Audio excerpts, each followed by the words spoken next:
اعوذ باللہ من الشیطان الرجیم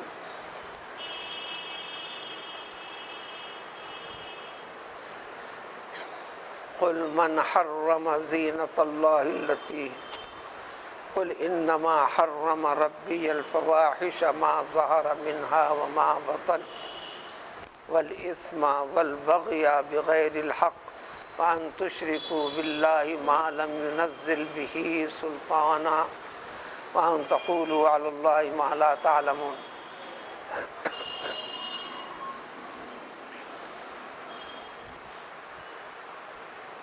سابقہ آیت سے ہی آج کی اس آیت کا بھی تعلق ہے۔ کل گزری ہوئی آیت میں یہ تفصیل گزری تھی کہ اللہ تعالیٰ نے جس کو حلال قرار دیا ہے وہ حلال، جس کو حرام قرار دیا ہے وہ حرام، لیکن اللہ کی حلال کردہ چیزوں کو انسانوں نے اپنے طور پر، اپنے وہم کی بنیاد پر، گمان کی بنیاد پر، باطل پرستی کی بنیاد پر، کبھی رسم و رواج کا بہانہ لے کر، کبھی خاندانی اور قبیلے واری طور طریقوں کا بہانہ لے کر، کبھی اپنے مرحوم گزرے ہوئے باپ داداؤں کی طرف منسوب کرتے ہوئے یہ کرنا ہے، یہ نہیں کرنا ہے، یہ کھانا ہے، یہ نہیں کھانا ہے، یہ فیصلے کر لیا۔ سیاق سباق انسان زندگی میں بگاڑ پیدا کرتے چلا تھا، کر رہا ہے آج بھی۔ اس لیے کلام پاک کے ساتھ جوڑ دین کا حکم ہے۔ مسلمان کے لیے تو خاص طور پر مسلمان کی زندگی کی گاڑی آگے بڑھیں گی تو کلام پاک کی بنیاد پر، اس کی وضاحت حدیث نبوی صلی اللہ علیہ وسلم کی بنیاد پر۔ کتاب کی ابتدا خود ہدی للمتقین سے ہے۔ مومن بنو، متقی بنو، تم کو کرنا کیا ہے، کرنا کیا نہیں ہے، کیا اچھا کیا برا، یہ بتاتے چلیں گے۔ لباس کو اتار دینے کا نام انہوں نے عبادت کا درجہ دے دیا تھا۔ کہیں لباس کو اس قسم کا، حلال جانور کو حرام کر دینے کا نام عبادت کا درجہ قرار دیا تھا۔ کہتے تھے کہ یہ اللہ کے لیے، یہ بھگوان کے لیے، یہ معبود کے لیے۔ مشہور معروف نام اتنے ہی ہم ذکر کریں گے، معمولی عقل سے بھی دماغ کام کرے گا۔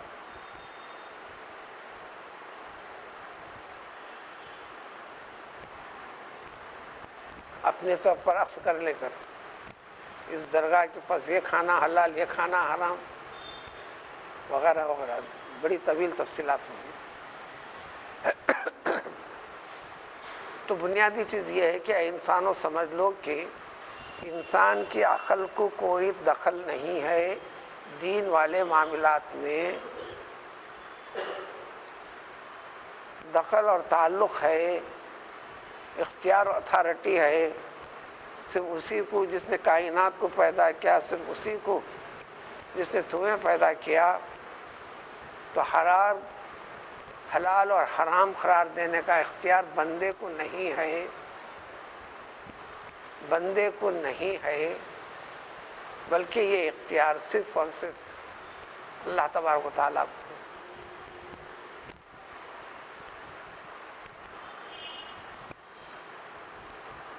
اسی کا ذکر ہے، یہ اچھی طرح وضاحت فرما دیجئے پیغمبر صلی اللہ علیہ وسلم، میرے رب نے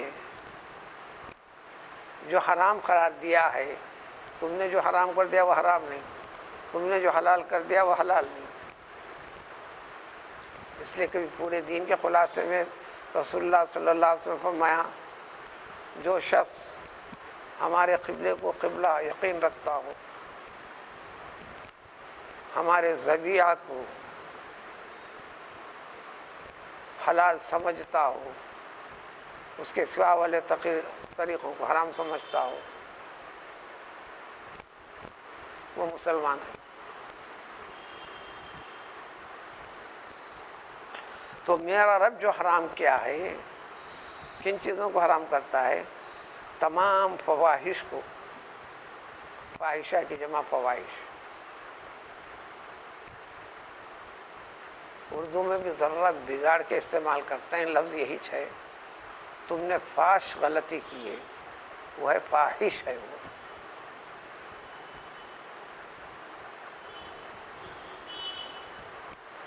کھلم کھلا، بہت زیادہ واضح طور پر کھلم کھلا ہوتی ہے، تو فحشین فحش، اسی سے فاحش، انسان کے ساتھ بھی جوڑتے ہیں یہ انسان فاحش ہے، چیز کے ساتھ بھی جوڑتے ہیں یہ چیز فاحش ہے، کام کے ساتھ بھی جوڑتے ہیں یہ کام فاحش ہے۔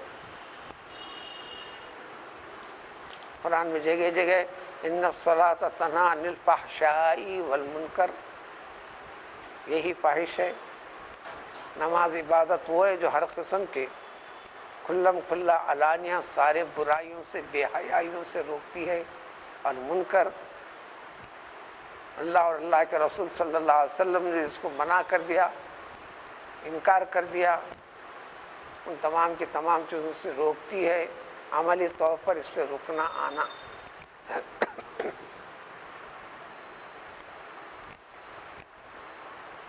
گناہوں میں کھلم کھلا گناہ، اور آسان تعریف، معاشرہ بھی، انسان کی عقل فکر بھی سمجھتی ہے کہ یہ اچھا نہیں، پھر اللہ تعالیٰ نے بھی حکم دے دیا کہ یہ اچھا نہیں، انسان کی عقل بھی کام کرتی ہے، پھر اللہ کا تو حکم ہے۔ تو ہر قسم کے فحش قسم کی چیزوں کو اللہ تعالیٰ نے حرام قرار دیا ہے، چاہے یہ کام علانیہ کوئی کر لیتا ہو کرے، یا خفیہ طور پر چھپا کر کسی کو پتہ نہ ہو ایسا بھی کرتا ہو، ہر صورت میں یہ کام حرام ہے۔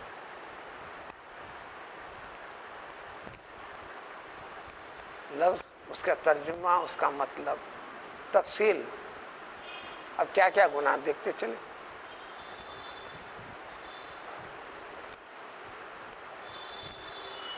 قرآن میں زنا کے بہت سے نام دیے ہیں، عربی میں الفاظ میں،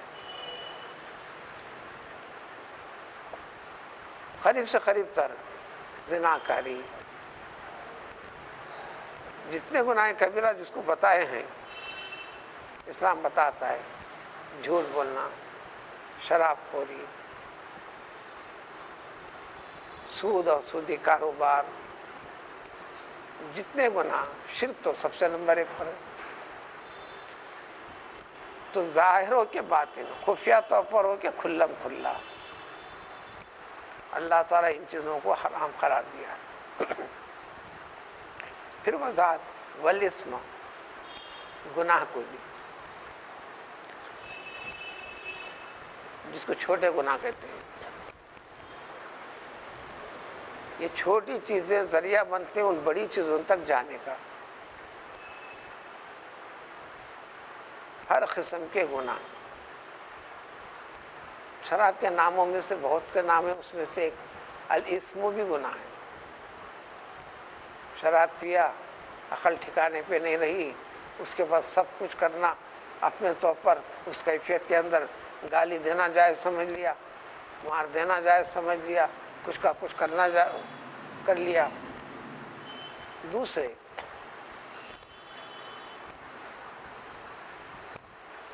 زناکاری کے اندر بھی سب سے زیادہ اسم کا دخل ہے۔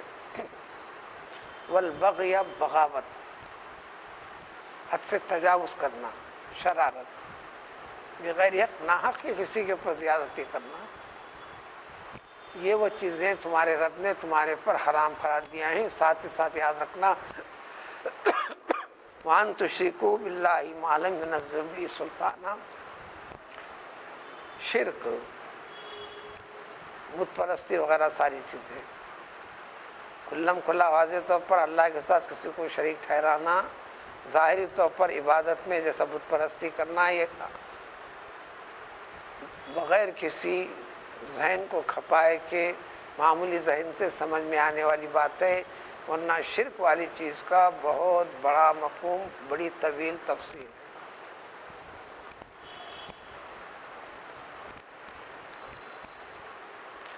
ہر چیز کرنا ہے اللہ کے لیے، اللہ کے اس میں دکھلاوے کے طور پر خود یہ کرنا، للہیت نہیں رہنا، تو بھی یہ شرک کی طرف جانے والی منزلیں، شرک خفی کے عنوان سے اس کی ایک طویل تفصیل آئے گی۔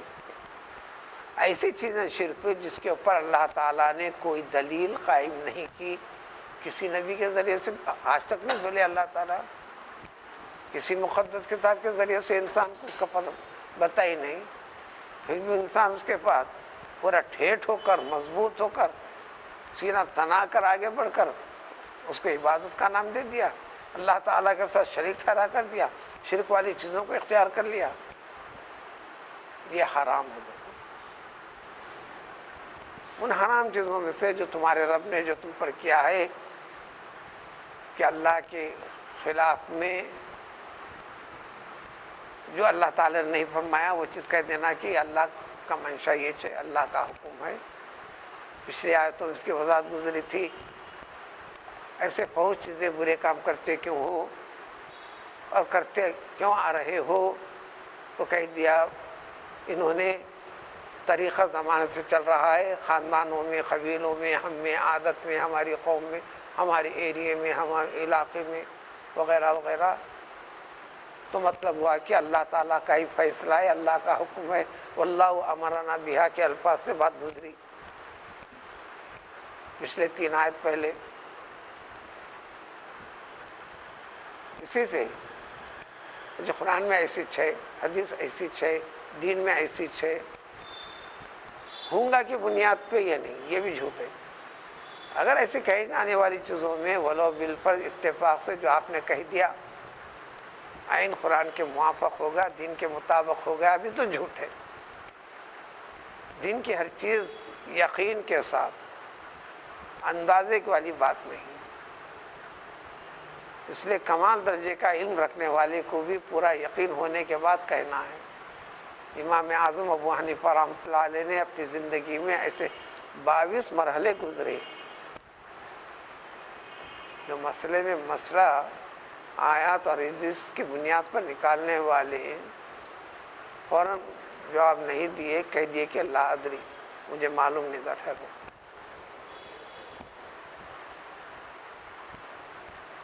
جلدی کیا ہے کرنے کی، کچھ بھی کہہ دینے کی، وقت لے لو اور اطمینان کر لو، اللہ کا جو حکم ہے وہی بتاؤ۔ وَلِكُلِّ أُمَّةٍ أَجَلٌ، ہر قوم کے لیے اللہ تعالیٰ نے ایک وقت مقرر کیے ہیں۔ یعنی ساری دنیا میں جتنے قومیں آئی ہیں، انفرادی بھی لے لو، جتنے انسان ہیں، ہمیشہ کے لیے نہیں، ایک وقت مقرر ہے۔ اب یہ قوم کے نام سے ذکر کریں، امت مانے قوم، چلے اس قوم کا غلبہ، اس قوم کے لیے پریشانیاں چل رہی،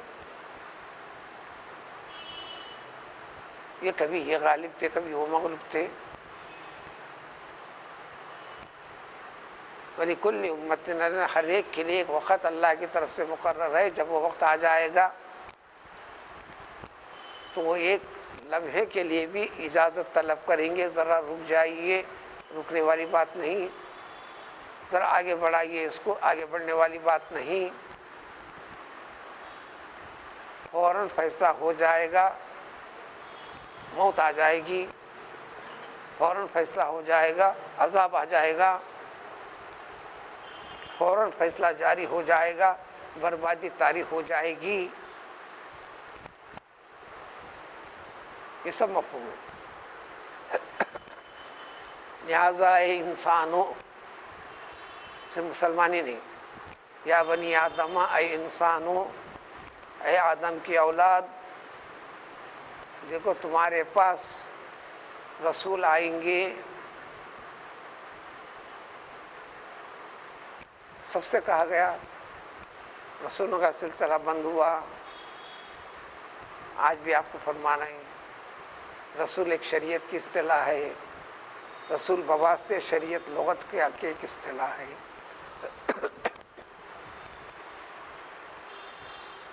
جبریل علیہ الصلوۃ والسلام کو بھی رسول کہتے ہیں۔ آپ ایک ذمہ داری لگا کر آپ اپنے مخصوص آدمی کو کسی کے حوالے کر کے کسی کے پاس بھیجتے ہیں، وہ جانے والا بھی، اس کو بھی عربی میں رسول کہتے ہیں۔ عام زبان کے لحاظ سے رسول نمائندہ، شریعت کی زبان میں رسول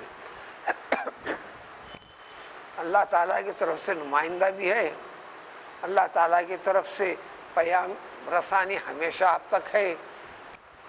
جبریل امین علیہ السلام کے ذریعے سے واسطہ رسول کے اللہ کے درمیان میں ہر وقت ہر لمحہ مناجات کا سلسلہ، یعنی گفتگو کا سلسلہ، احکام کے لینے کا سلسلہ، انسان کو پہنچانے کا ذریعہ، یہ ہمیشہ جڑا ہوا ہے۔